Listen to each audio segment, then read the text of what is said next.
second.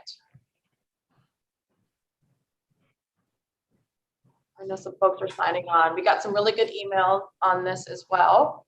So Councillor Flynn, hey, how are you doing? Hey Lydia, how are you? And Chantal is here. Let's see who else. Hi Leslie, and hi Kathleen, and hi Jasmine. Yeah, Councillor Bach is in. Hello.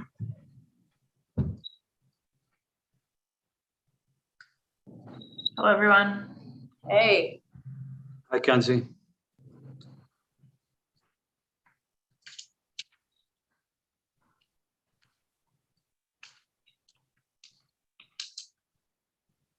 So folks you should have the original ordinance. You should have some suggested edits for my office. You should have then the proposed zoning amendment as well.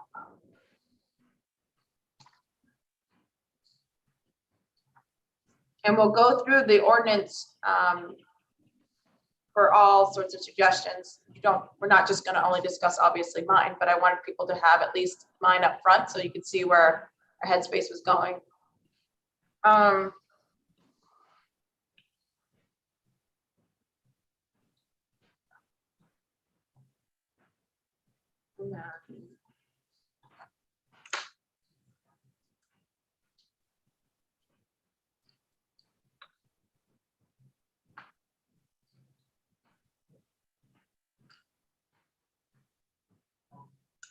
Okay.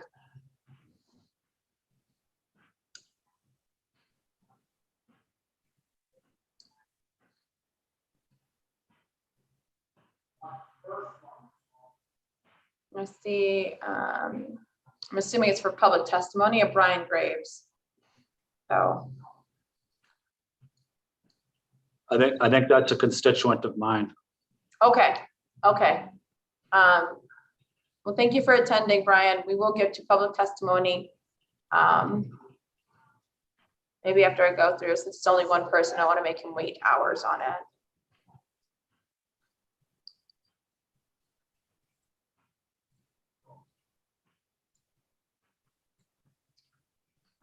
All right, well, let's go ahead and get started.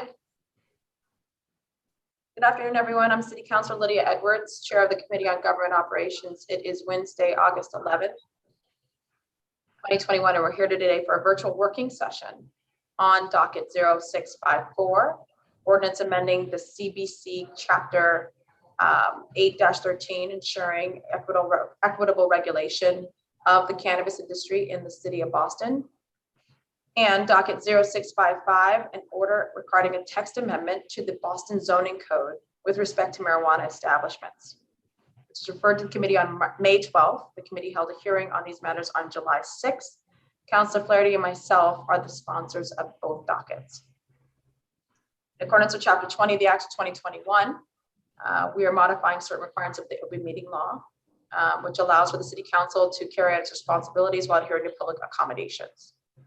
Public may watch this working session via live stream at www.boston.gov/city-council-tv and live on Xfinity 8, RCN 82, and Verizon 964. It will be rebroadcasted at a later date. Written comments may be sent to the committee email at ccc.go@boston.gov and will be made part of the record and available to all councilors. This working session is also being recorded. Quickly summarizing the dockets.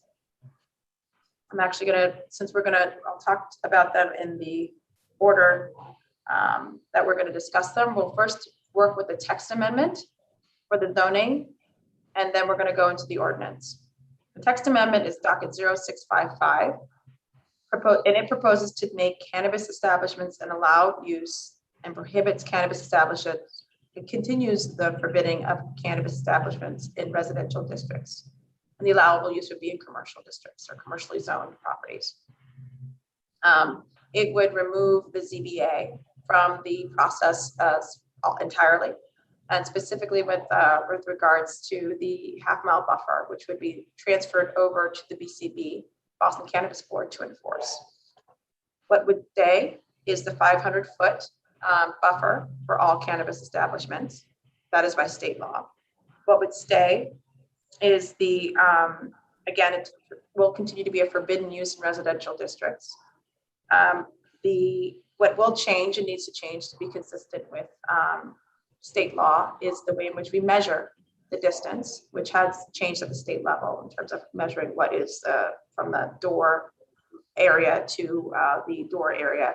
And that was a change that happened in state law. And so our city law should be consistent. Again, when it comes to commercially zoned properties, it would be just like any other vice, alcohol, smoke shop, so on and so forth, and it would be an allowable use. So 0654 then fills in that gap or fills in that analysis. The proposal codifies the half-mile buffer zone. Let me repeat that. It is actually codifying the half-mile buffer zone. So we are putting it in the law. And it maintains that objective that no area of the city will have an over-concentration of cannabis businesses. That is the goal. That is the reason why we had the half-mile buffer, and that is going to be continued to be the mission. The other things that it also works on is it adds within the equity section, qualifying populations to be an equity applicant if they meet several of the criteria. We add in indigenous populations. We add in veterans as well to be considered. We also do certain carve outs for the one-to-one to making sure that it's dispensary analysis with dispensary analysis, or dispensary and cultivation with cultivation. And we also add in conflict of interest laws and concerns for the members of the BCB in training. So just working on the zoning ordinance itself. This is, finally, it does establish, per Councillor Bach's concerns and other councillors, it does establish certain standards for which to judge the half-mile buffer zone in the BCB, which we do expect it to be enforced by the BCB. And looking at that and exceptions, if there are to be any, and certain standards for those exceptions. So, okay. Now going on, if I just want to give those summaries for the working session. I'll allow my colleagues to do some opening statements. I don't know if the licensed BCB members want to say anything. If not, we can go right into the documents and get to work. You can go right to the documents and get to work. Any clarity you can give us, we welcome and we're open to. Very well. And I just want to be. Councilor Edwards, I'm not going to be able to stay on the meeting. I have another engagement in my district. I'm going to review and again, sorry to interrupt. I'm going to review the notes or the video later this evening. But I think my number one concern was, what would the neighborhood process be? How would residents interact with the new board, the cannabis board, and what that process would be like? Does this give residents more of a say or less of a say? I'm just trying to get a little bit more information on that.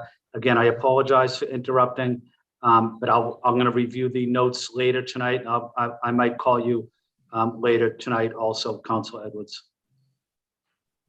Very well, Councilor Bach. I'm happy to hold comments just as we get into the conversation, Councilor Edwards. Okay. All right then. So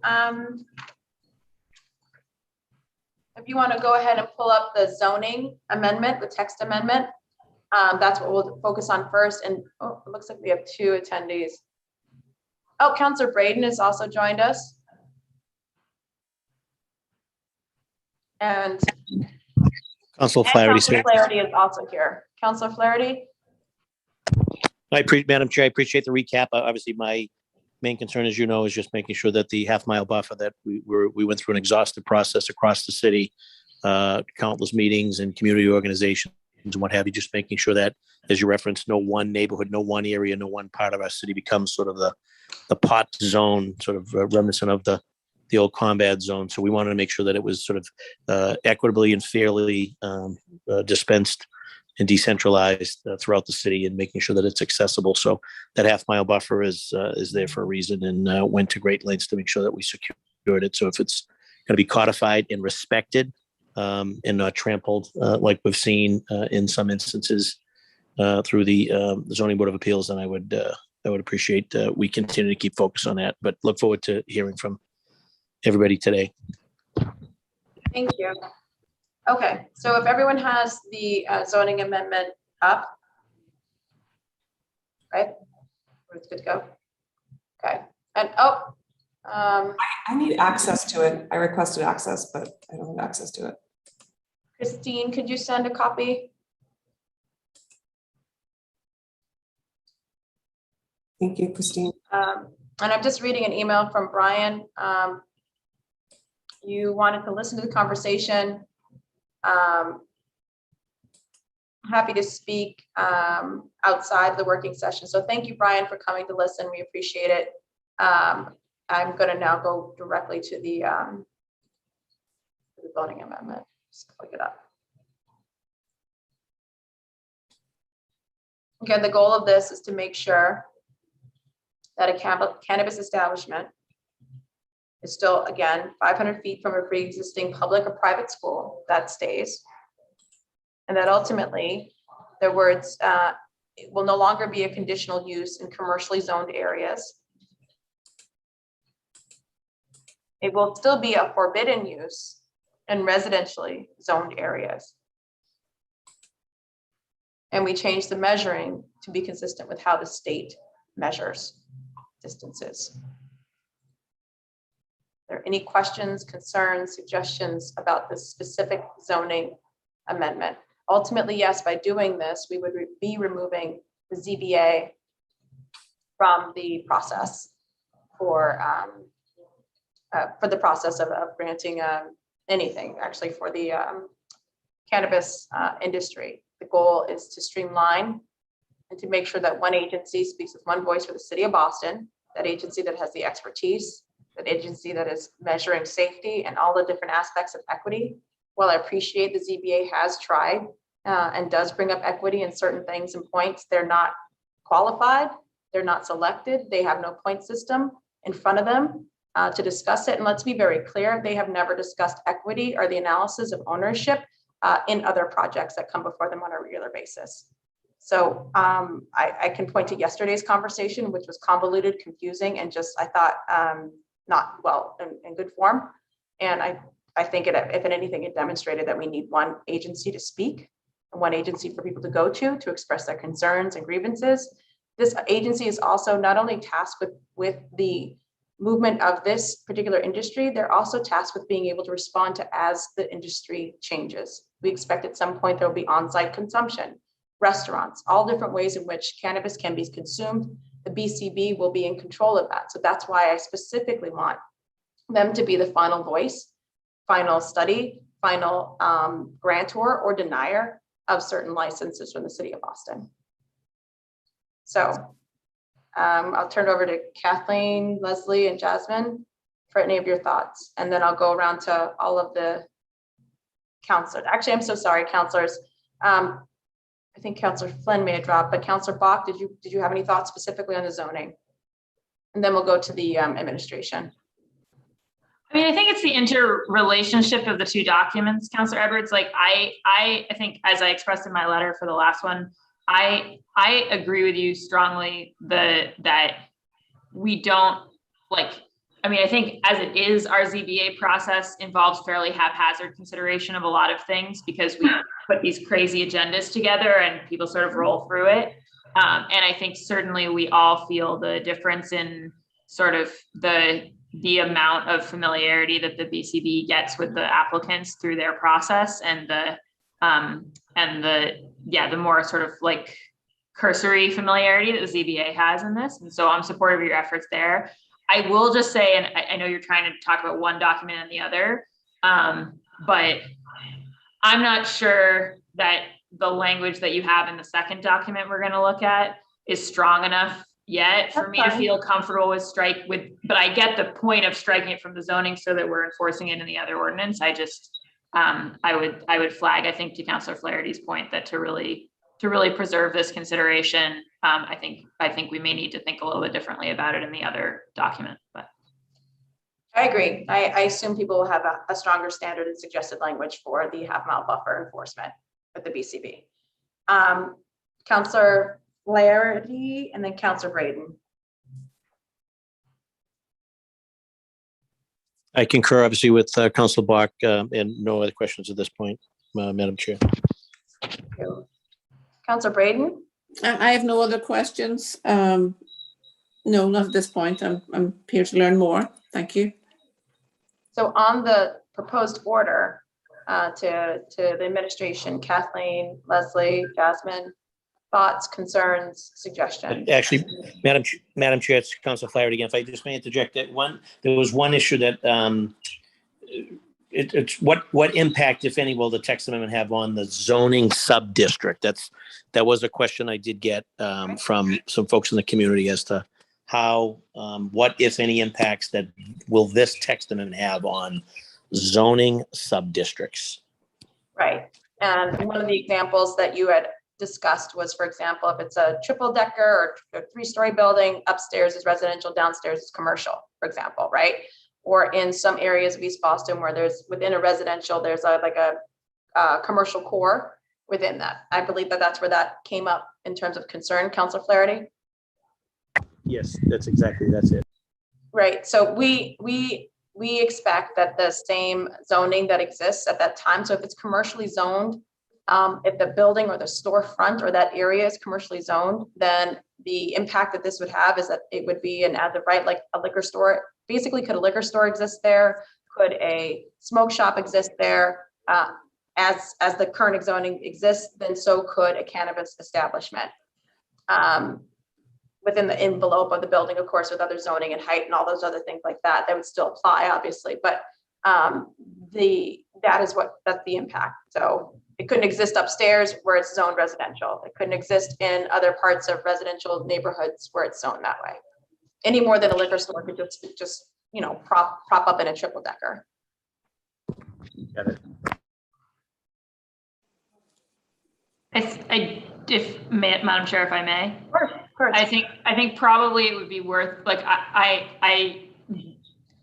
it's making me think that I probably need to, on a district councilor basis, just go through and think about which of the commercial districts in my neighborhoods. I think what Councilor Flaherty is getting to is ones where neighborhoods have kind of customized them already, like even across the city's commercial districts. I mean, I think about the fact that, for instance, like on Charles Street, a number of years ago, there was concern about making sure that it would still have a lot of store frontages that people would be going in and out. So like professional services are banned on the ground floor, which just has to do with not wanting it to all be real estate offices. But so I'm just thinking about, the places where our communities have made an effort to customize their commercial districts and how this interacts with that. But it's a thought that's occurring to me now, so I haven't done any due diligence on it. I just wanted to kind of offer that comment. I think it's fair. I think it also dovetails when we go into why we don't want, or why we specifically want to still be focused on not having a concentration of cannabis establishments, even if we do decide we want a commercial core. And we do want a certain commercial vibrancy, or we're trying to help revitalize an area where you want to ease up on the zoning for commercial. We also want to make sure we still don't have a green mile. Right. And I obviously represent neighborhoods, and so does Councilor Flynn, that some people who live in further neighborhoods of the city regard as commercial, but the many thousands of people we represent regard as residential. And you're of course also familiar with that kind of neighborhood. So yeah, I think that's also just something, a line we have to walk. Fair enough.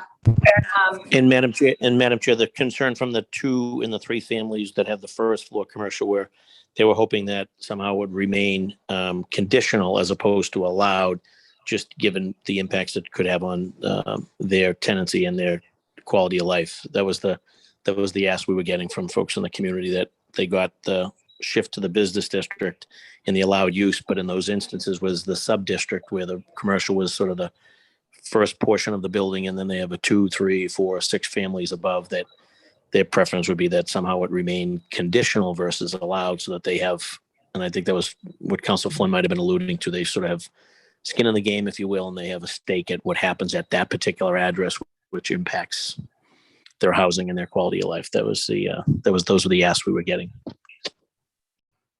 I do think that skin in the game and that analysis would still be able to happen at the BCB because again, every cannabis establishment has to demonstrate safety.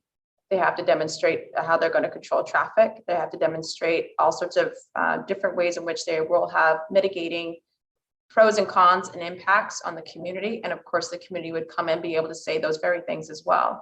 They get to say that about if there's, again, a smoke shop that comes through, if there's a liquor, if there's a liquor store that comes through.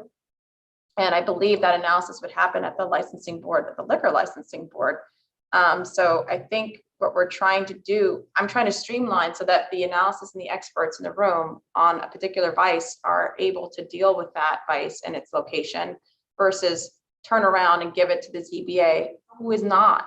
I mean, we know this, their expertise is actually prescribed by the law, and none of them are prescribed to have an expertise and analysis in anything that has to do with this particular industry. Not equity, not the safety, none of those things. So they bring it up in conversation, and I find that very frustrating.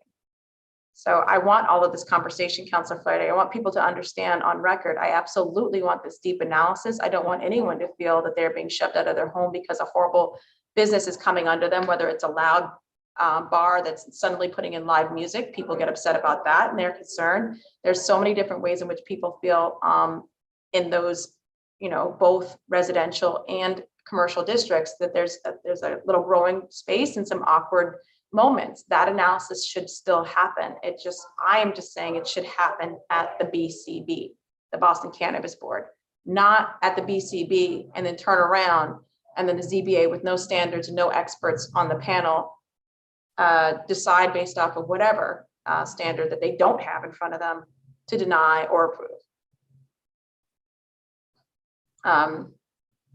So just turning it over now to the administration. 10-4, I call that hocus pocus.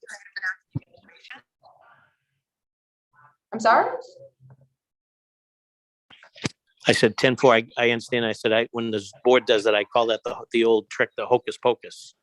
When they make those decisions somewhat willy-nilly and just continue to trample on either local zoning or concerns of folks in the community and the direct abutters, particularly when they don't send out re-notices for deferrals. So anyways, I might have broke up. I call that the old hocus pocus move.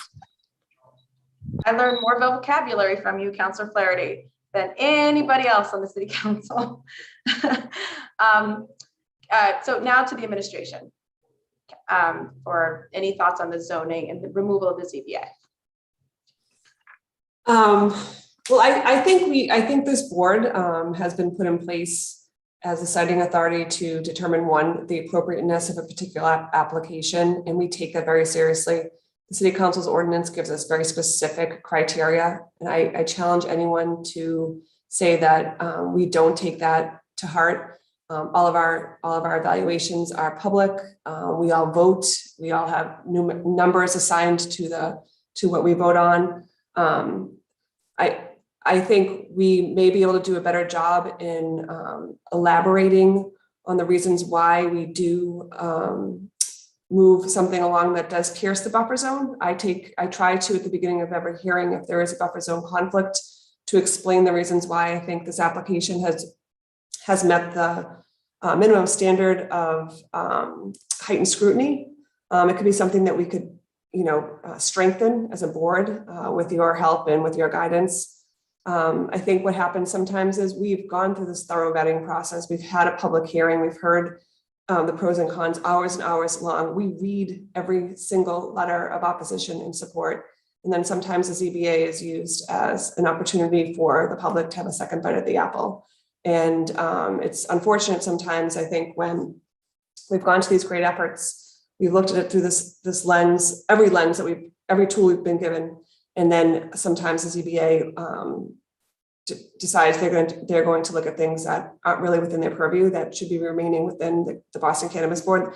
Those are my 2 cents. I feel very confident that we have a strong board. We take our role very seriously, and we vet these applications with a fine-tooth comb. We ask the difficult questions. We take our time with every single application. And I feel like we've done a very good job.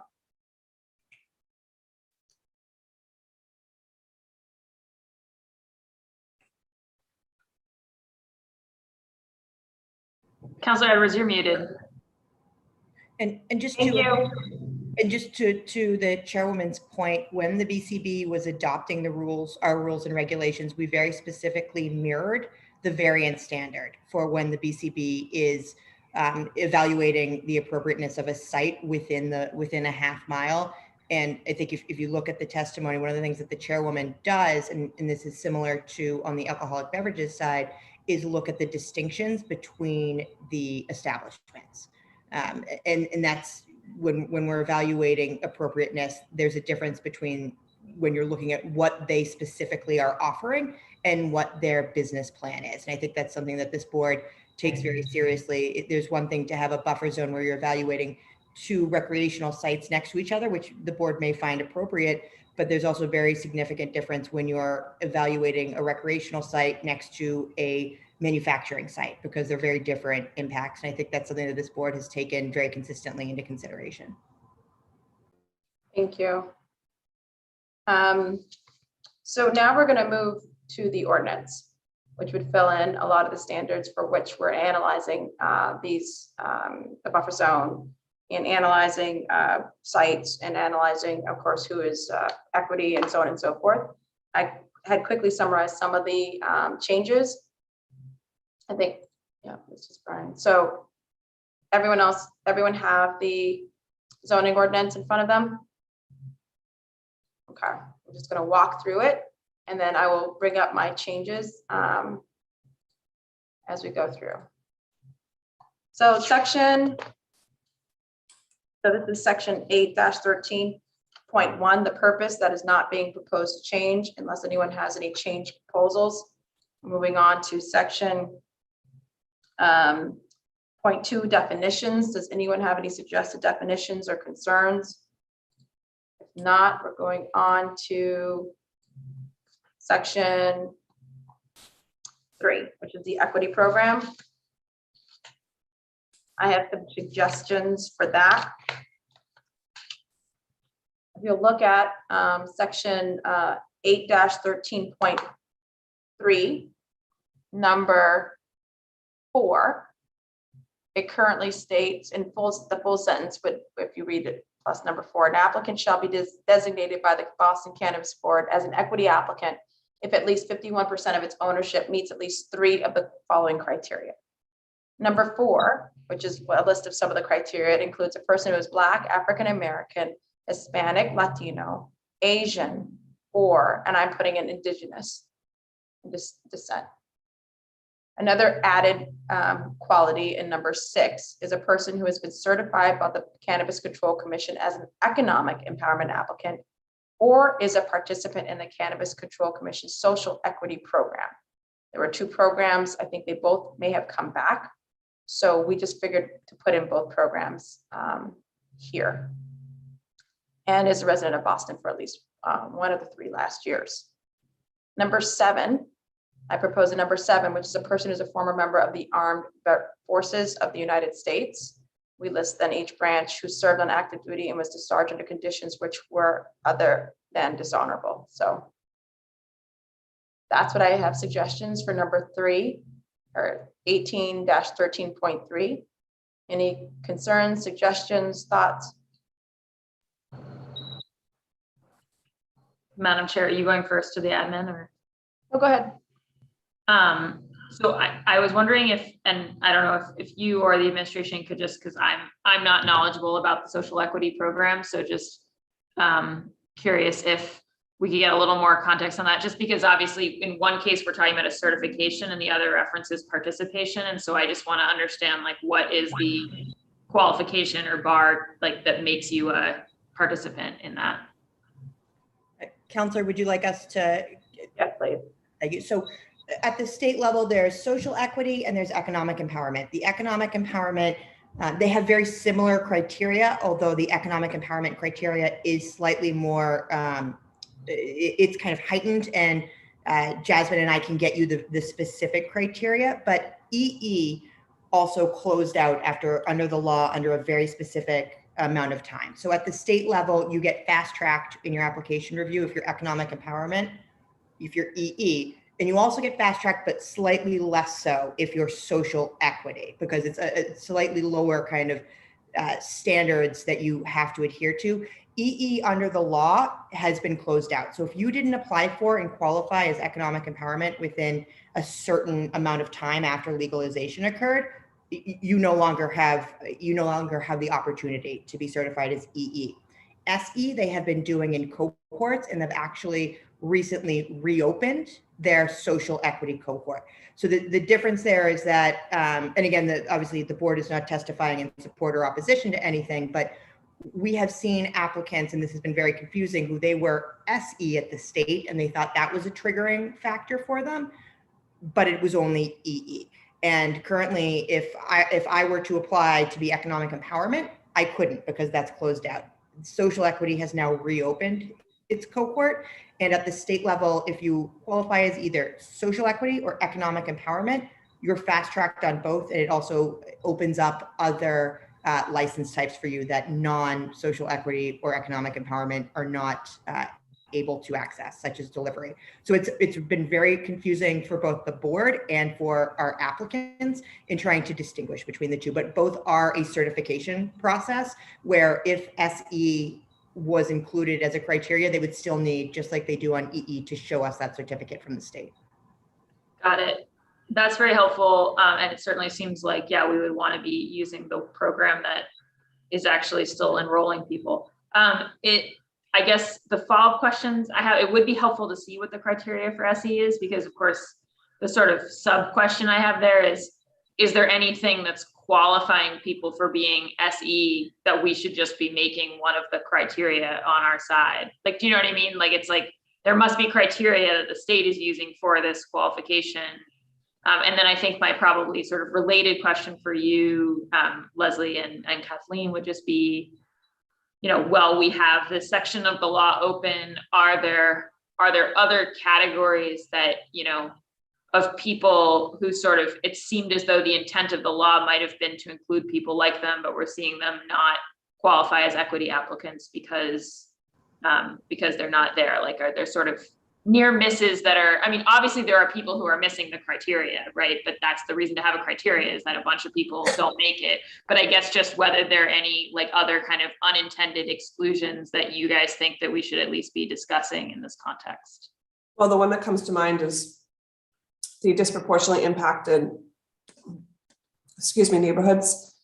We've had a couple of examples where people, like 1 or 2 streets apart, Leslie and Jasmine can correct me, in certain neighborhoods were considered disproportionately impacted. It goes by the census data or a computer program that you put in your zip code in your street. It pops up whether or not you've been disproportionately impacted. That goes to our equity criteria, and it seems crazy in some instances that 2 streets in Mattapan, one might be disproportionately impacted and one might not be. And I think this is happening in other parts of the state too. We've heard anecdotally, like Quincy, parts of Quincy, or Leslie might hear more, but this has been an issue. People who thought for sure that they would have qualified as disproportionately impacted as one of the criteria, it turns out they didn't, because we follow the specific census data or census. It's like an app or something, or it's. Yeah, so it's this. So we follow in the ordinance, it directs us to follow when we're evaluating area of disproportionate impact, the CCC's identified areas. And so the CCC undertook an extensive study based on the census data, but obviously the census data is not necessarily collecting, or historically has not been collecting kind of the data you want to look at for something like evaluating an area of disproportionate impact for these purposes, for kind of the failed war on drugs. So the CCC in conversations with us has actually said, kind of just in casual conversations, and Jasmine, correct me if I'm wrong, but they said to us when we were talking about our equity program, we're struggling with our ADIs. Like, for example, none of Somerville is considered an area of disproportionate impact. And obviously, if you know Somerville, it's hard to argue that no area there was disproportionately impacted by the failed war on drugs. Areas in Nubian Square do not qualify. Areas in Mattapan do not qualify. So that's been a conversation with both this board and the CCC and the Office of and OED about reevaluating that, but obviously that's a longer conversation. The CCC has undertaken some studies in other areas, but they have not in Boston. So that's kind of been a continuing conversation that we've actually had. We've had applicants and actually one. Right? May I make a suggestion? Because I've also heard about that when it would come to Charlestown, right? And dealing with, we have the single largest housing development in New England, without a doubt. And the history of Charlestown, there was certainly impacts of the war on drugs, not necessarily this drug, but certainly all drugs at some point. So I wonder if it makes sense to have the standard of a disproportionate impacted area in here, or lives in there, and then we take the regulations that we have and define it differently. I mean, that's the power again of this ordinance, and the fact that our regulations can be amended, can be added to, can be defined. So it would be a huge job. I'm not saying doing it right now in this working session, but there is something to be said that when you're dealing with the law versus the zoning amendment, to be able to say, we do think this should be a category, and to add in and define what is a disproportionately impacted area. What we're not interested in doing is having people who were not personally disproportionately impacted, but happen to live near, a housing development, and then saying somehow that they were indirectly impacted by the war on drugs. Does that make sense? I don't want people to be borrowing burdens of populations by virtue of where they choose to live. At the same time, I do agree that there's a problem with how the definition is working. It is if you have literally two in Mattapan, one side of the street versus the other, or even in Charlestown or in other places, maybe the definition being used isn't good enough, but the concept is, and that we should define it ourselves. And Councillor, to your point, it is not in the zoning code, so you do have that That's my flexibility. point. Yeah. And I guess, Councillor Edwards, the thing is that it seems as though, so two things. I mean, I very strongly agree that you wouldn't want equity status to be dependent on zip code shopping, right? And I think I assume that that's part of why the original thing was set up with you needing 3 of the criteria to make it so that it would at least be harder for people to do that, right? But it seems to me like we, in the way it's currently written, criteria number 1, we haven't given ourselves the option to redefine anything on a regulatory basis, because we've said it's as defined by the Cannabis Control Commission at the state level. So I think we've outsourced it to the state. So like if they fix it, then it's fixed, but we don't have an ability to fix that definition as it currently stands. Do we have disproportionate impact in the, I'm sorry, I'll check the definition. In the ordinance. The ordinance, No, I'm sorry. What definition are you referring to, Councillor Bach? I'm talking about, so at 813.3, criterion 1. Right. Right. One of our 7 things is, which you aren't currently proposing any edits to, is a person who has resided in an area of disproportionate impact as defined by the Cannabis Control Commission for at least 5 of the last 10 years. So that's the CCC at the state level. So my only point is that we haven't left ourselves any space to redefine that phrase on a regulatory basis, because we've said, oh, we're going to take the state's definition, which I'm sure, again, made good sense, because it was like, God, if the state is doing the census tract analysis, we don't want to take that on, except now it sounds like we're all stuck with a suboptimal designation. So when we just take that language out. You mean just say who has resided in an area of disproportionate impact? For As defined by BCB regulations. Yeah, I mean, we could, and then make it Kathleen and Leslie's problem. Kathleen's problem, mainly. Someone's excited, Kathleen. I mean, I guess, right, with the idea being that the BCB could still say, oh, as defined by the Cannabis Control Commission. But it could also say, I mean, I guess the question is there any fix? I know you guys are talking about it, it sounds like Kathleen and Leslie, but there's not like a fix that's come up, because certainly like, you know, off the top of my head, I'd be like, just do a penumbra, like just say like, or within, you know, 1,000 feet of such a district, right? Like just like create some kind of like, you know, but obviously that's off, you know, off the cuff. So it sounds like you guys know you have a problem, but you haven't yet there's not like a counter proposal that's on the table. And the ordinance actually refers, in one place, it refers to the CCC's definition. I think in another place, it doesn't refer to any definition. But to Counselor, to your point, that's we don't have a fix, but we definitely agree that it's been something that's been challenging and kind of inconsistent for applicants, where you're having a Black or brown applicant who lived in Mattapan, who qualifies under everything else, but they don't, where they grew up doesn't qualify, or where they live doesn't qualify as an area of disproportionate impact. That is something that we have seen play out in reality multiple times before the board. So would you be open to that, removing the Cannabis Control Commission as defined by them, and allowing for the BCB? I mean, I actually would prefer that the BCB be writing and fulfilling and have the flexibility to fill in their regulations in as much as you can. You can go, you know, you can't. CCC, I guess, and expand. I guess you're saying we could use the CCC as a starting Right. point, and then expand that a little bit.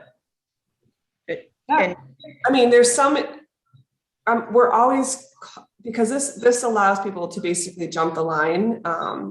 Yeah. I'm saying there's people that are, I'm not, you know, not, but we scour this information to make sure that they properly meet the criteria for equity, because this is such a race to open first. So I wouldn't want, for my own sake, I wouldn't want it to be so broad that I would like some parameters of which we could think of as a board and then write into our rules and regulations, like, you know.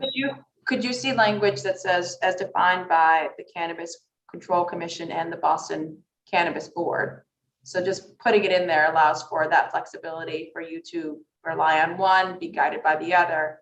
I also wanted to address what you just said, Kathleen, which was the race to open first. And I think a lot of that has to do with the buffer zone and how it's been implemented in the ZBA. I hope by removing the ZBA, though we will have the buffer zone, people will feel less like, if they don't get in there first and do all these things at this level, this, you know, whatever, that they won't. I'm hoping to remove some of the tension between cannabis entities where they can coexist. They shouldn't concentrate, but they can certainly coexist. So. And I think, Counselor, to Kathleen's point, I think if there was language that said, you know, as amended from time to time by the BCB, but I think that is something that and Kathleen, correct me if I'm wrong, the board would want guidance from the administration and from the city council on what areas, because as you can imagine, that's going to become every neighborhood is going to have an applicant who claims that their neighborhood was an area of disproportionate impact because they want to qualify. So I think that would be something that the BCB would want to have a hearing on when evaluating how to kind of look at that. Given that I think the flexibility is good, but there would definitely need to be some guidance, because otherwise it just puts the BCB in a really difficult position. And that's one of the reasons that OED facilitates the equity review and certification, is to keep it separate from the regulatory authority. And certainly, I certainly think, I don't think that you guys or the council would want to write something that ended up with it being like, oh, this definition is going to be at the BCB's discretion in a kind of case-by-case basis. That's a nightmare, right? From an equal application of law perspective, and from a, just the like kind of sharp elbowed pressure that people might bring to bear. Yeah, I think it's more about, so I think whatever we do should reference the fact that it would be in like BCB regulation, not sort of just like up to BCB decision, which is somewhat different. Yeah. And the thing is, if we made it up to BCB regulation, you could just make the regulation for now as defined by the Cannabis Control Commission. Like you could do what the current law says as the reg, and then but then if you figure out a better solution, you tweak it, and you have that ability instead of coming back to the council for another amendment. So is that maybe the way forward? Yeah, Okay. All right. Any And other? then Councillor Edwards, in the rest of this section, I was just gonna say, personally, I'm definitely supportive of the social equity program thing and the addition of Indigenous folks and addition of veterans. The only thing on the veteran front, I mean, this is a small note. I guess, I suppose that when we're listing the branches, we should start listing Space Force. I mean, I know it sounds a little goofy, but it is, I think now, like, actually a codified branch of the armed forces. Like, I think that is a thing. So I was just gonna, I know we're not dealing with it yet, but since we write law for like the future, you know, I'm just saying. How about, but not limited to? Following armed forces, but not limited to. I'm not ready to put Space Force in an ordinance. Councillor Flaherty raised his hand, and then Councillor Brayden, I don't know if you have any questions. Councillor Flaherty. Thank you, Madam Chair. Just a quick question. The current ordinance section 8-13.4, it says Boston Cannabis Board. It just reads, the mayor shall establish a cannabis board to be in compliance with the charter. And I guess the question I have is, do we want to try to add someone that is a land use expert, someone that has land and zoning experience? Given that we're going to be sort of taking it from, I guess, the zoning board to put it to the cannabis board, should be someone that has some working working knowledge or experience in land use or zoning. I think that might be helpful, particularly as it you know, we're going to be defining the code and commercial, residential, et cetera. So having someone that has some experience there, I think that might add tremendous value. Absolutely. I'm going to put a pin in that, Councillor Flaherty. We're still in section 0.3 on the equity program, but absolutely, I think that's worth consideration, land use and other roles. Okay. Any other points on? I think there was one other thing I made a suggested edit on, and that would be the carve out. If you'll look further down after the points 1 through 8, it goes on to say the city of Boston shall maintain an equal or greater number of equity applicant licenses to licensees who do not qualify as equity applicants. I'm putting in language suggesting this ratio shall only apply to retail, dispensary, and cultivation licenses. So that the equity program is, yeah, dispensary to dispensary or cultivator to cultivator. Mhm. So Wait, you're, sorry, Councillor Edwards, can you clarify what that's meant to? What it's meant to do is prevent what we've noticed. For example, the state has allowed for delivery licenses, right, to come through. The first 2 years will be equity applicants. They get priority, people of color. If those equity applicants with delivery licenses are matched with non-equity dispensary licenses, what you end up often doing is where the money is, where the deep dollars are, is in the dispensary, and you're allowing a non-equity applicant to use an equity applicant who does not have as much money but has the delivery license to be paired together as though they're in equal standing to meet this criteria. And I don't think it's right that we make sure that the delivery force is mostly people of color and the owners are not. and another example is the laboratory applicant we've had in the queue for almost a year. It's a non-equity laboratory applicant. We cannot put that person, they're ready to go on the agenda. We cannot right now put that application on our agenda because there is no equity laboratory applicant before us yet. So this would allow us to not subject something like a laboratory use to the 1-to-1 ratio. And just, sorry, stupid thing, but is retail, dispensary, and cultivation, is that a conjunction of a single type of license? Two different types. Two different things. Okay, so that's what I thought. So then so do we want people to be able to match an equity retail dispensary with a non-equity cultivation license in the process? We haven't matched license type to license type, but to the chairwoman's point, we have, so for example, the council very early on in our discussion said we don't want, when Councillor Edwards was talking about an amendment, we don't want delivery to count towards the one-to-one because of what the chairwoman was just saying, that concern. So we have it. So there could be 5 delivery applications, all of whom are equity on the agenda, but we wouldn't pair them with non-equity. The issue is that we have certain license types that are not common, and the example being that lab. So there's a shortage of laboratories in the state, but when we're pairing based on their application date, they haven't gotten to be paired yet with a non-equity. So that would actually take them out so we could hear them separately. But right now the board pairs one-to-one with the exception of delivery, not license type, but applicant to applicant, to keep that, one-to-one or greater ratio. And this would allow some flexibility with those kind of more random license types that aren't kind of the traditional brick and mortar where people are making all their money. Got it. Yeah, no, and I just think there's probably a slight wordsmithing you could do here, Councillor Edwards, just to sort of say, it might be a question of like, for retail dispensary licenses and cultivation licenses, the city of Boston will maintain an equal number of licensees of each type to licensee. I just think there's a way to word it a little bit more clearly, because I think, for instance, the licensees to licensees part, that first sentence, doesn't actually establish the thing about how we're operating within categories. So this is just I don't think I disagree on the point, just I think it could be slightly more clear.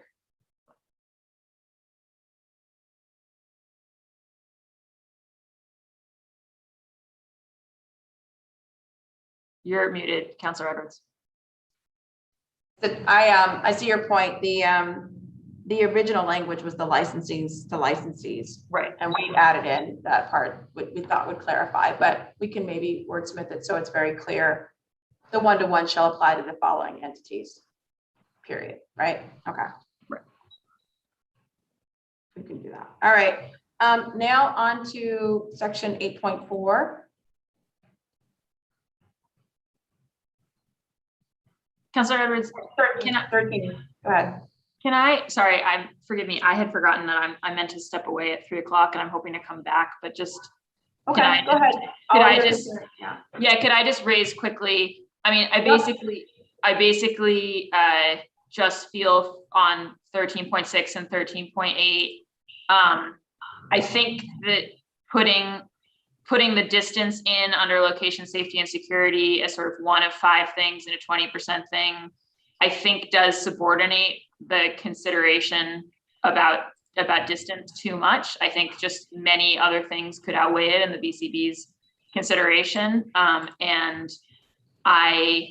with respect to the chairwoman, and I think she does a wonderful job running the BCB, I certainly feel, although I am not a lawyer, I am a reader of law and of particularly cases.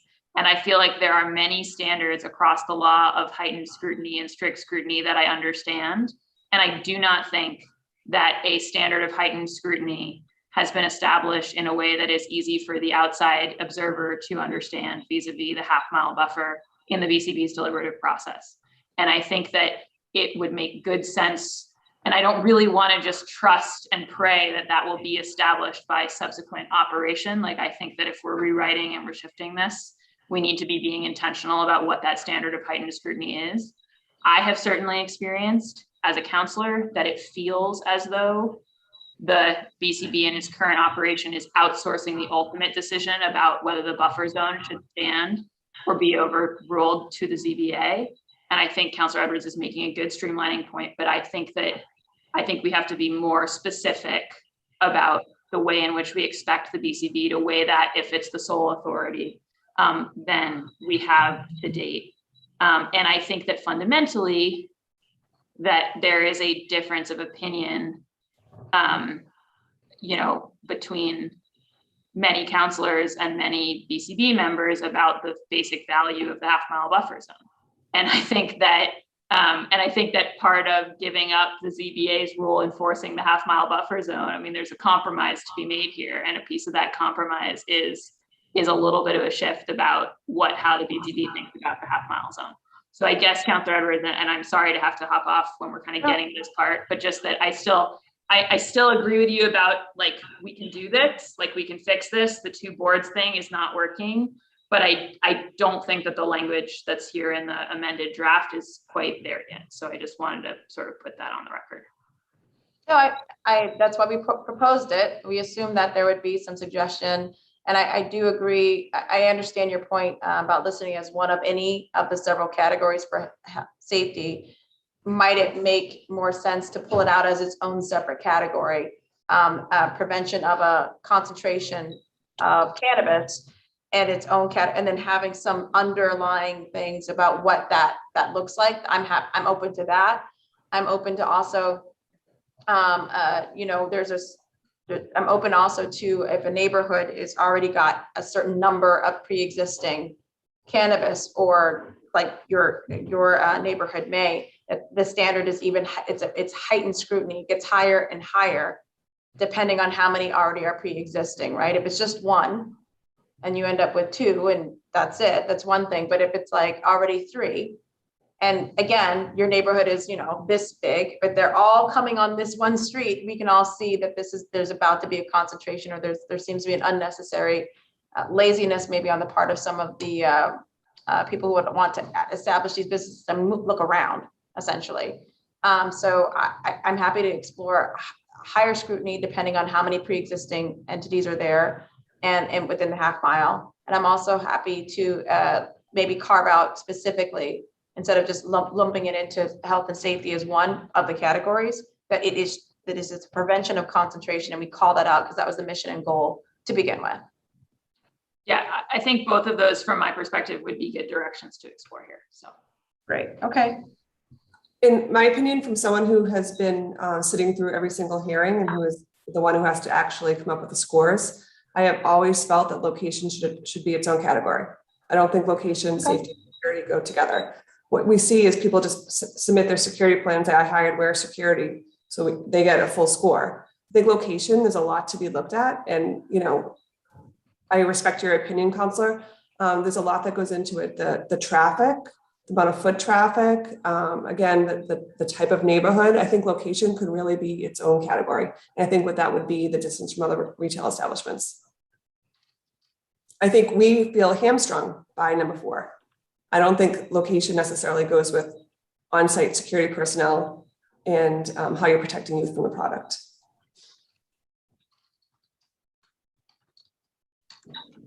great, thank you. And Madam Chair, I'm sorry that I'll have to jump off, but I will try to be back. Thank you. Thank you very much, Councillor Bach. I think you provided a wonderful perspective, especially for those of us who have downtown neighborhoods. Thank you. So there were the 2 suggestions, pulling out location, right? And then coming up with its own standards. And then the other, I just took notes in my notes, was coming up with the specific. Okay. Any other suggestions? So if we pulled out location, I would assume concentration of cannabis locations or pre-existing would be part of that. The half-mile buffer would be part of that. Of course, traffic, I think traffic's kind of addressed, but what other things would you want to see under location, Chairwoman? Well, I think D in red is important. Proximity to.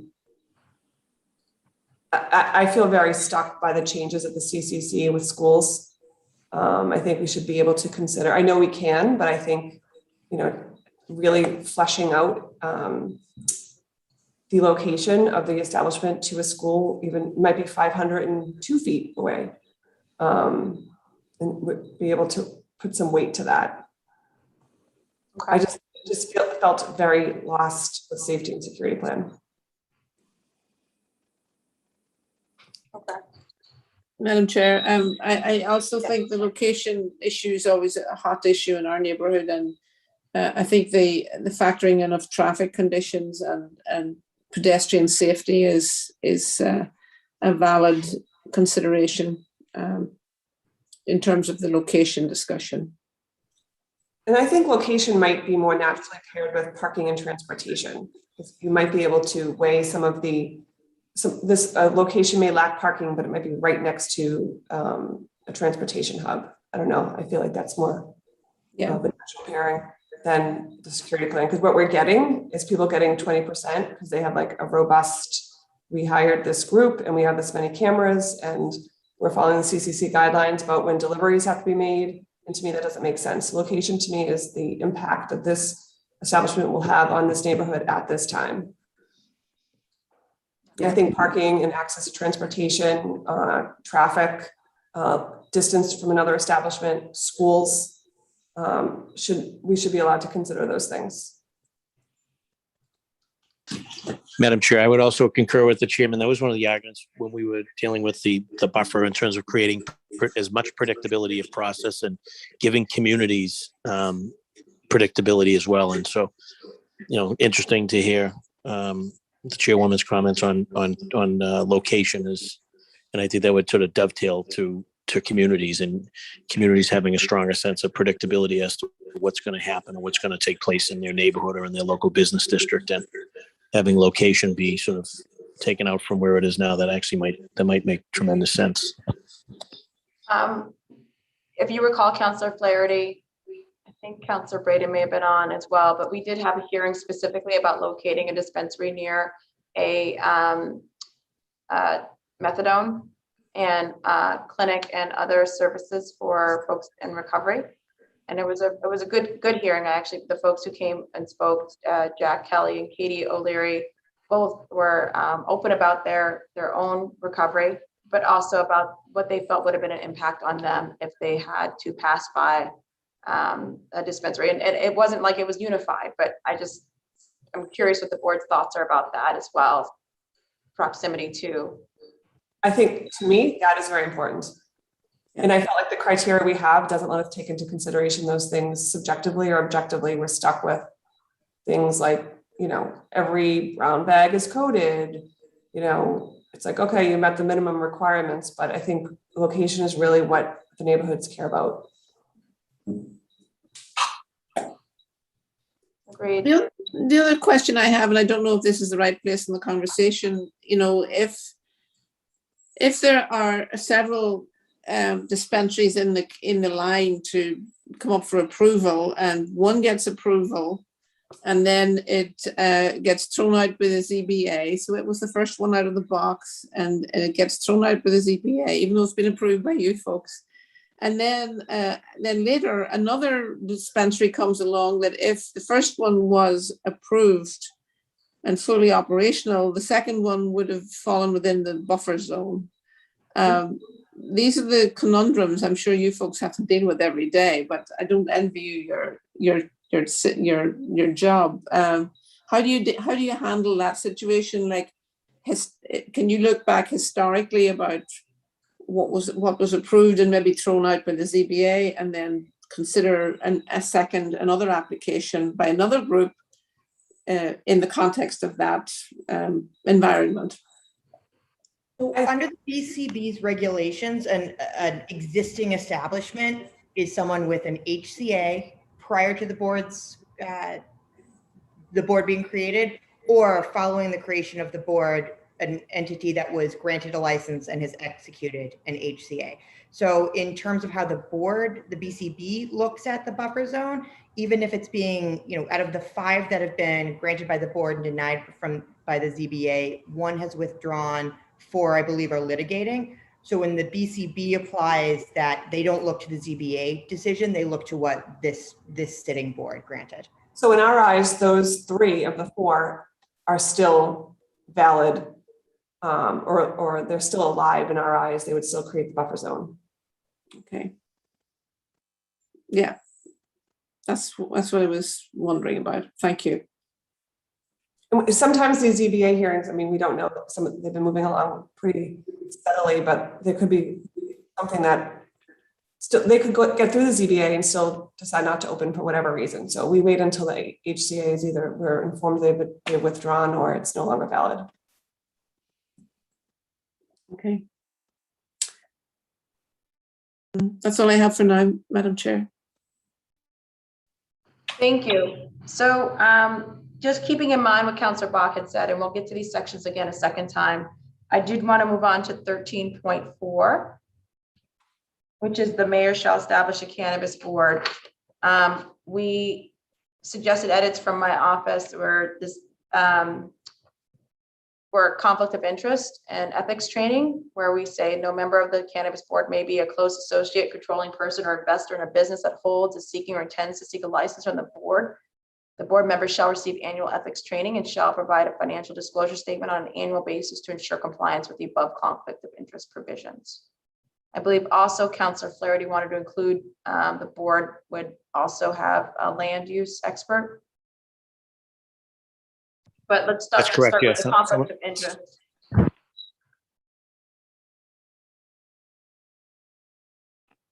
Sorry, Madam Chair. Yes, I just thought it would add value. We have someone that has some land use or zoning experience, given that they'll have to interpret, text amendments and zoning and plans, et cetera. I think was it essentially to codify the seats on the zoning on the BCB? Because I thought we already had. Did we have a labor requirement and all these different perspectives, or? Yeah, I believe so. There was different areas of expertise or specialties, whatever. But I know that there was no mention of anyone with any sort of land use or zoning. We have licensing, public safety, public health, labor, community organizing. We really, I'm just confused when we would be analyzing the zoning. If it's residential, it goes to CBA. If it's not residential, we move forward with it. So we're not really analyzing the zoning. Or the buffer zone. Well, all we're doing is determining whether or not it's a half mile between another existing HCA or establishment. We require a certified engineer to give us that information. Sub-districts. Sub-districts is a different story, but I thought we were, as we would with liquor licensing, and that might come into the location. If we beefed up the location category, we could take those things into consideration.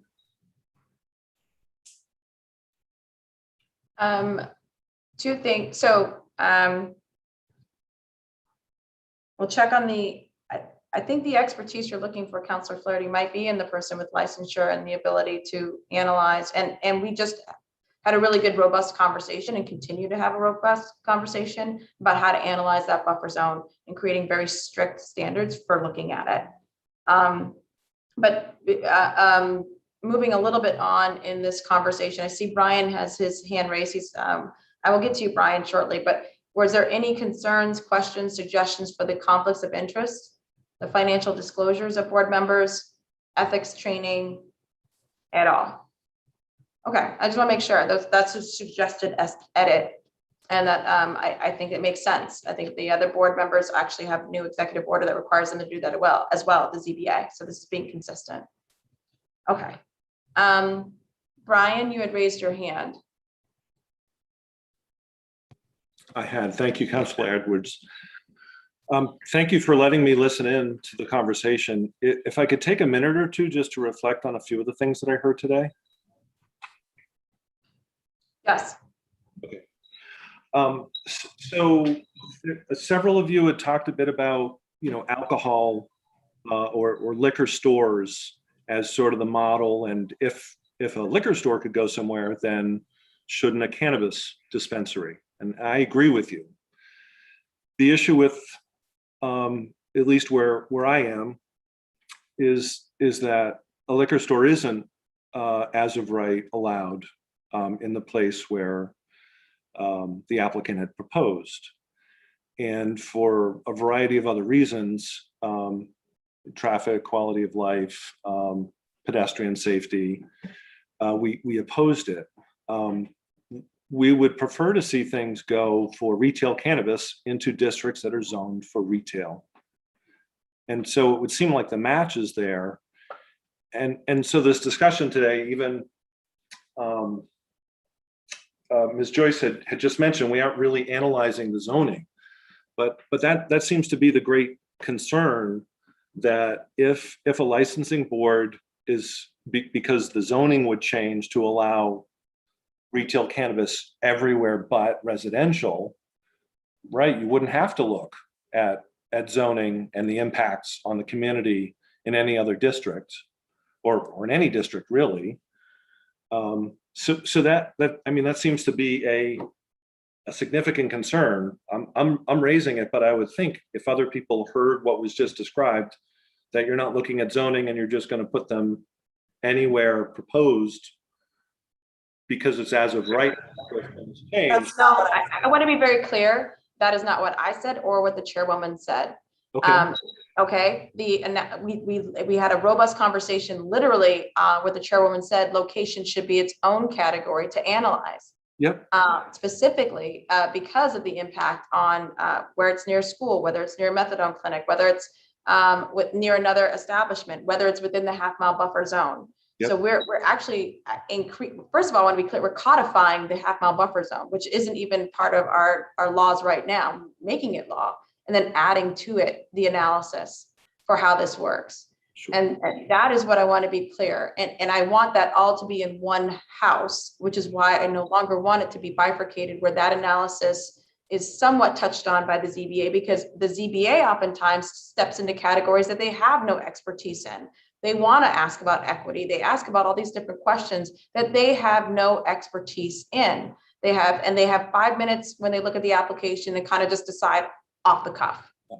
This is a robust conversation that is established for community outreach for months in advance, outreach to the city councilor. I've been to the meetings and I can tell you this. I mean, I have agreed and disagreed greatly with the cannabis board. I've watched them oppose an applicant and make them come back and be better. So this, I just want to make sure that, yeah, the description that we're saying they go anywhere, anyway, anyhow is not at all the point of this conversation. The point is the analysis happens in one city agency. Okay, and so for that analysis, I think Councillor Flaherty's question and suggestion about having folks that have city planning experience, it's vital then that the BCB has that experience as well, because those things that we were concerned with relative to, again, the dispensary that was proposed across the street from residences, were very much about city planning, about lack of public transportation, pedestrian safety, vehicle safety, traffic, are not about equity. And in fact, we, that wasn't anything we looked at in how we opposed it. In fact, it's really up to, you folks. I think you're better positioned to make those determinations. So I don't think anything that we ever had given as feedback, fell into that realm. So we are in agreement there. I just think of things like, building height, like who will decide if it goes outside of current zoning for that. And right now I'm hearing the BCB would, but how, like, these aren't being built. I mean, I'm just gonna defend my experience. I've been chair of the liquor licensing board now for almost 3 years, and I take these things to heart. We look at the public need for a particular type of license on the licensing board, whether it's a package store license, a beer and wine license, an alcohol license. The public need is not popularity, it's not support, it's not lack of opposition. It's a public need for a particular type of license in a neighborhood. So bringing that hat over to the cannabis board, that goes to location. If there's 3 retail cannabis establishments on a street in a neighborhood, let me guess, South Boston, there probably wouldn't be a public need for that type of license in that neighborhood. Different on Newbury Street, you might find more retail establishments on Newbury Street, just as you might find 2 liquor stores on Newbury Street, 2 t-shirt shops on Newbury Street. The public need is different in every neighborhood, and I feel like I'm qualified to determine the public need as chair of the licensing board. I don't need somebody who's talking about FAR and zoning and sub-districts. I think if we could beef up the location and put some real teeth into that, I think everyone will get what they want. Right now, we are hamstrung by the ordinance and how we score things. And transportation security and location, in my professional opinion, as I raised earlier today, do not go together. It does a disservice to the neighborhoods. You could have a park. You could have a community center right next to a retail establishment, but there's no way for us to take that into consideration. And So for, I choose us. to the. If I may, Oh, I'm sorry, Counselor. I want to be clear. I don't disagree with having the roles defined. I mean, the roles for the ZBA are defined too by expertise, except they're defined at state level, and I find that to be more frustrating. I have no problem defining perspectives. I think that they were just simply the prior mayor kind of just picked these categories. I have no problem codifying certain categories or viewpoints that we can assure to the public will always be there. So, excuse me, if the board, 13.4, if you want to see certain things codified that are already there. So we have economic development. I believe you mentioned that, Kathleen Joyce. We have labor, we have safety, we have health, we have licensing. I don't mind writing that in there. And if land use or urban something or city planning is something else that you think makes sense, I'm happy to add that additional seat or perspective. So going forward, I think if it's just a matter of making sure certain perspectives are there, if that's all we're talking about, I'm open to it. I like the perspectives that are currently there, so I'm not trying to get rid of anything. If anything, just making sure as we go to add board members going forward, another perspective could be there. And to be very frank, it should, because we might, again, have indoor dining and we might want a restaurant perspective because we might have consumption on site. I don't mind the flexibility of having certain perspectives be guided in our ordinance. So that's all. And I do think, again, there is, and I appreciate the, not just the defense, but the perspective from having been on chairs of both licensing board and dealing with vices. I think it's invaluable perspective. So I do appreciate that, Chairwoman. Brian, what do you think of that? So I liked what Ms. Joyce said, Chairwoman Joyce said, as far as location being critically important. It is. When the zoning is changed so that everything is as of right, it just makes it difficult for the community to have any recourse to question or challenge. That's all. So as I said in my email, I think making retail as of right would certainly streamline things, at least for some locations. Maybe it's not all. Again, the BCB is far more attuned to all the applicants and where they've suggested or asked for approval to go. It just, again, our experience may be unique in that it was an applicant proposing to go into a local industrial sub-district rather than retail. So maybe, again, maybe there's something in that. The other thing, and again, what this is just observational with the BCB process. One of the things that we saw with the scoring was that there was a very broad range of scores. In our case, they range from 74 to 99. And not that in and of itself is necessarily bad, because obviously people are coming with diverse points of view. But to some, it could look as though, it's a pretty wide spread, that maybe it's a lot subjective and less objective. And so as you do this work, at least consider ways to try to guide those that are doing scoring. And the last thing I'll say about scoring is, at least based on the informational meeting from March 16th of this year, it was clear that the scoring was, I'd say optional or a guide, rather than, that there was a minimum threshold that someone had to meet in order to have one of the board members, vote to approve them. Mr. Graves, I'm going to jump in there as the executive secretary. Yep, the ordinance is very clear about what the criteria for the BCB evaluating an applicant is. And I think the chairwoman's been very clear about the fact that none of us could have looked into the future and seen how this plays out, right? We are building the bike as we ride it, and we're always looking to improve. And I think the chairwoman made very good points about how this board has felt hamstrung by some of the criteria. That being said, we have been very clear that the score sheet, which is made public, which is also in the ordinance, is what guides the discussion of each member of the commission. And there is a public discussion about each application. And again, all of that is made public. Additionally, I do want to go back to just make a point about your inquiry regarding, I believe it was the height of buildings. The proposed change to the zoning code in no way impacts dimensional requirements. There is a difference between a dimensional requirement and a use requirement. And this is actually addressing the use. So dimensional requirements would, if this were adopted, remain in place. But I do take issue with the fact that you're alleging that scoring is optional, because every member of this board scores each applicant. And I believe we're addressing the South Boston case where all of those score sheets at the request of the neighbors were made public. All of this is a public record. This is not optional. Each member of this board considers each application on its merits as it is tasked with doing so pursuant to the ordinance. Okay, optional. So with that, Brian, normally, I mean, public comment usually doesn't go this deep back and forth with folks. Nope, no problem. So thank you. Thank you so much. And I do appreciate the back and forth, but we still have almost half the ordinance to still go through. Of course. Thank you so much for letting me speak. I appreciate it. Thank you. Okay. So, so we were at 13.4, we did the ethics component, excuse me, point 13.4.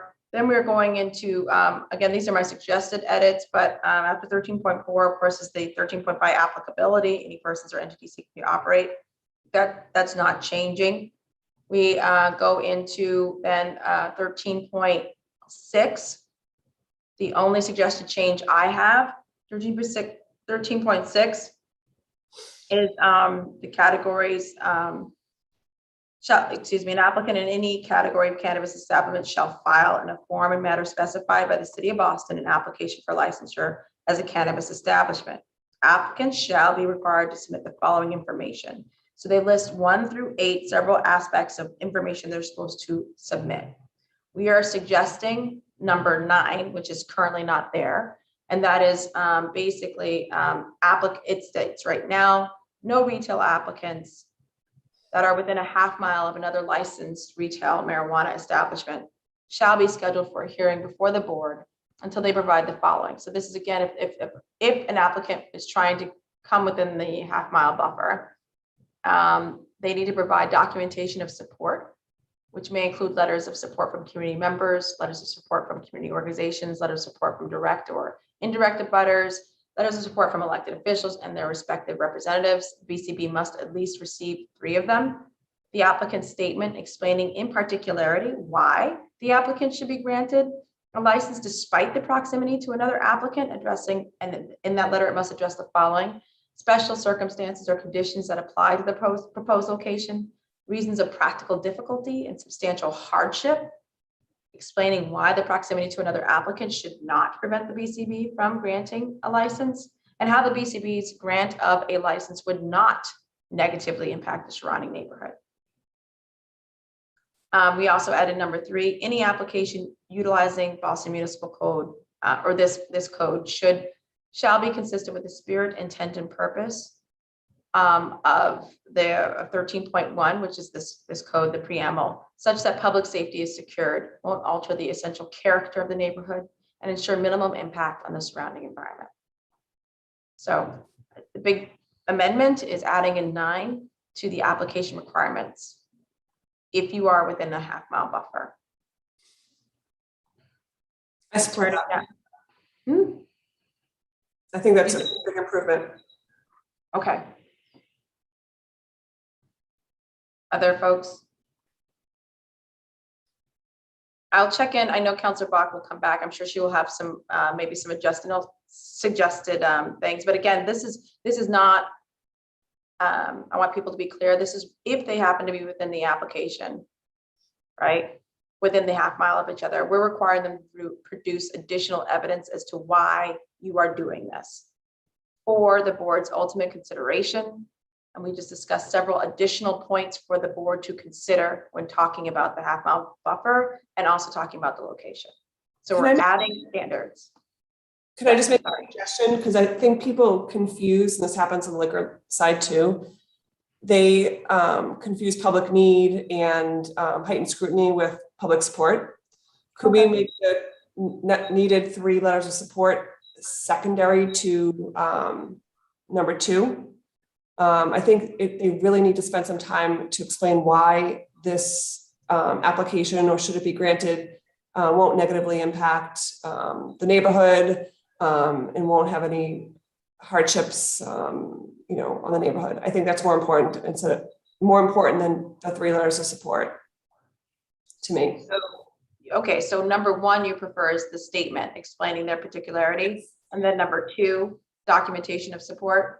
And when we do have these, sometimes they're like 3 or 4 sentences, and we go back to the applicant and say, we need more than this. This is not just like you have 3 community groups supporting you. This is like, why should we look beyond the buffer zone and grant you a license here? Like, what special circumstances are you bringing to the table? Or what special circumstances are in this neighborhood that we should take into consideration? I will say this, having one of the frustrations from the ZBA is the standard of substantial hardship is often not taken seriously at that body. And I really would like to make sure that when we talk about substantial hardship, I'm happy to maybe define that, but I do not want, as part of that definition, the financial profit. Well, but that has actually been brought up at the ZBA. People saying I can't make the numbers work unless I go higher. There have actually been their financial issues put out there, and that's a frustration. So I'm not saying that we can, but maybe to the exclusion, like your profit margins, or, you know, that you just want to be in a certain area or downtown is not a substantial hardship. You know, okay. Maybe that's really what I try to get at when I ask the questions. It's not about my customers, you know, want me to serve beer and wine. It's that, you know, how will this neighborhood support yet another license here? Right.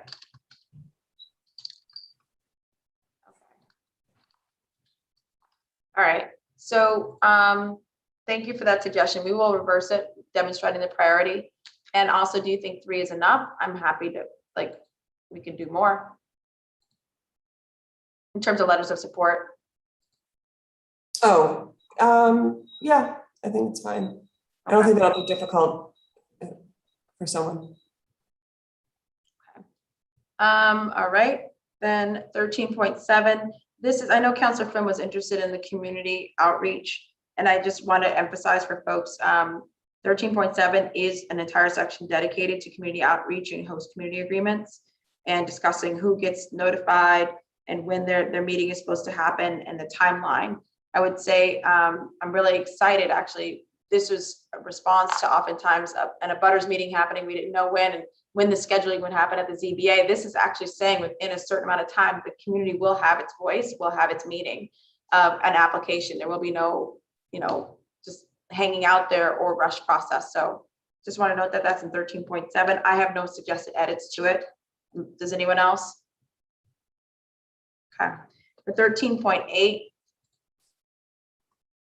again, looking at the criteria, we did discuss it actually at length, but we were considering adding in the pulling out location separate and from safety and security. That would be in 13.8 number. I would make it number 4 maybe, or if you think Chairwoman, it should be higher. We have right now number 1, diversity and inclusion, employment plan. Number 2 is employment plan. Number 3 is community feedback.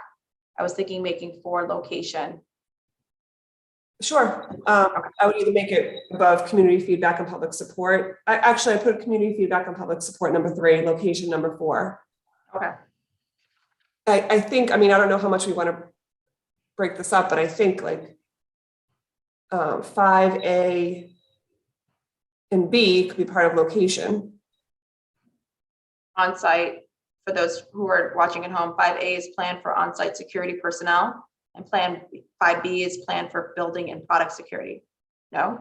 No, I would say location. I would take, I don't know what, I'm looking at number 5 as parking and transportation plan, and A is okay. transportation, and B is accessibility and amount of on-site parking. To me, that goes more to location than it does to Okay. You are correct. I'm sorry. I had already adjusted for 4 and my number shifted. So agreed. And then the on-site security personnel would go under safety and security. And Yes. Plan for protecting youth from accessing the product would also go there. Okay. In the delivery of product, because I think that goes to And safety. delivery of product would Yeah. say safety and security. Okay.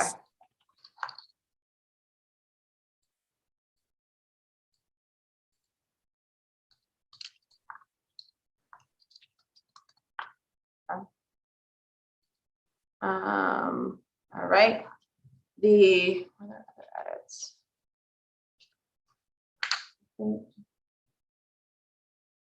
I think that those were my suggested edits. To the board, is there a minimum threshold for points? Should there be? I don't know. I think people might, I don't know. I think having a minimum threshold puts the commissioners in an awkward situation, because people are just going to feel like they could check the box on everything they need to accomplish. So I think giving each commissioner the option to kind of use that as their guide to their discussions and to their vote has been really helpful. But obviously I defer to Kathleen as the chairwoman, but I think it would be boxing in the members of the board, and I don't know that their scores would be able to be as genuine as I think they have been. Okay, I have heard that before, actually, when points, what I have learned is oftentimes applicants will figure out how to they dive to the bottom and get as minimum as possible. Like they know if it's 51 points, they just try to cobble together to get that. So I've heard that as a criticism of having a minimum, because people tend to just try to aim for that. But I'm open to it. If you guys have I just feel like every category is different. Like some categories can be improved. So you might get a 74 because your employment plan isn't strong. So you might end up with a 74, but you're an equity applicant. So we're like going to send you to technical assistance to like help beef up the security, your employment plan. You just never wrote one before.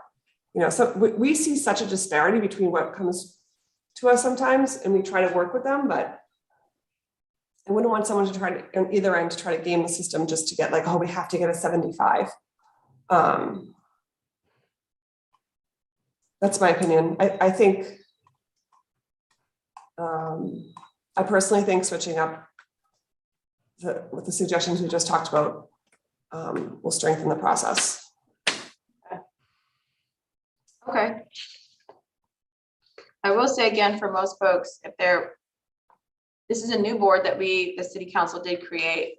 I will say one of the things we are trying to get the ZBA to have is actually transparency on how they vote and analyze projects, which I believe they don't give that right now. They don't explain what they looked at, and there's no points for that, for the variances they give out. So this is actually a more transparent board and analysis on this emerging industry. So I wanted to give kind of acknowledge that. I know people might be frustrated, but with this, but it's actually more transparent than the ZBA's analysis. And I know, and I want to give compliments to Leslie specifically, in part because I will miss her, and but also just to acknowledge that I don't know an email that hasn't been sent to her, a FOIA request, everything that she hasn't responded to consistently and with I think great timing and professionalism. I've had the honor to work with with Jasmine, with Kathleen, and with Leslie on outdoor dining as well. And I just wanted to make sure people are very clear that these are some of the hardest working people. Even when I disagree with them, they have never shown anything but professionalism and wanting to do their jobs. So I want to say thank you. Thank you for coming today with your suggestions. And I believe the process will go as such. The zoning amendment itself, we will very likely bring up for a vote on Wednesday. Assuming that the language, that I can work with Councilor Bach and make sure that she's comfortable with the language suggestions that we have, we might be able to also bring up the ordinance as well. again, for those who are watching, the ordinance is going to be a living, breathing document because the industry is living, breathing, and growing all the time. So it is not that we make mistakes, it's more like we learn and adjust and regulate as we go. Unless anybody else has any suggestions or questions, I'm going to go ahead and close out today's working session. And I've told you about the next steps. So thank you all for being here today. Okay. Thank you. Thank you, Counselor.